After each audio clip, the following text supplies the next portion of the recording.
మంగళవారం జనవరి 7 ఐటీడీఏ పరిధిలోని జీడిపప్పు ప్రాసెసింగ్ యూనిట్లు నెలకొల్పేందుకు ఉద్యాన రైతులకు తోడ్పాటు అందివ్వాలని జిల్లా కలెక్టర్ ఏ శ్యాంప్రసాద్ సంబంధిత అధికారులను ఆదేశించారు.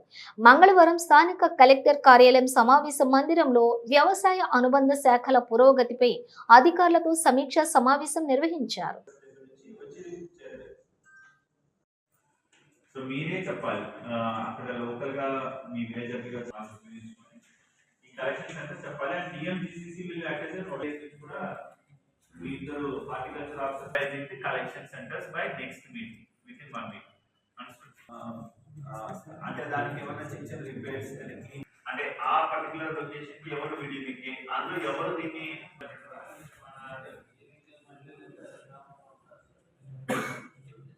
డబ్బులతో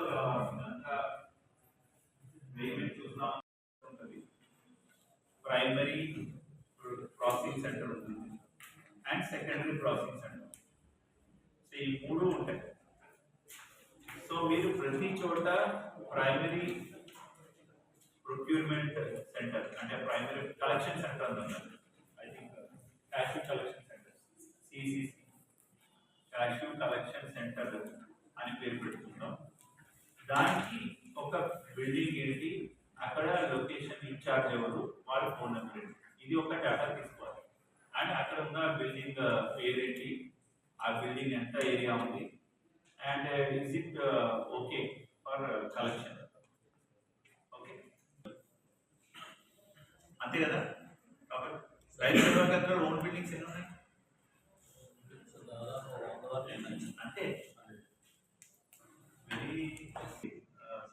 సహజంగా అది లేవు, అది బిల్డింగ్ ముందు ఉన్నదే 10 మందికి సరిపోతుంది అనుకున్నాం అక్కడ.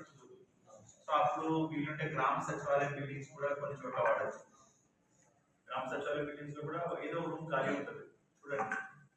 లేదు అంటే వేరే బిల్డింగ్ ఏదన్నా డిఆర్ సెంటర్స్ ఉంటాయి, సిసిసి సెంటర్స్, కమ్యూనిటీ హాల్స్ ఉంటాయి, లేదంటే డిఆర్ డిపోస్ ఉంటాయి,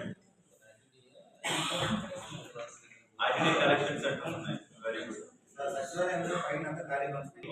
ఒక ట్రక్, ఒక సర్టెన్ బ్యాగ్స్, ఒక ఎలా అంటారు 3-4 కలెక్షన్ సెంటర్స్ ఉన్నాయండి.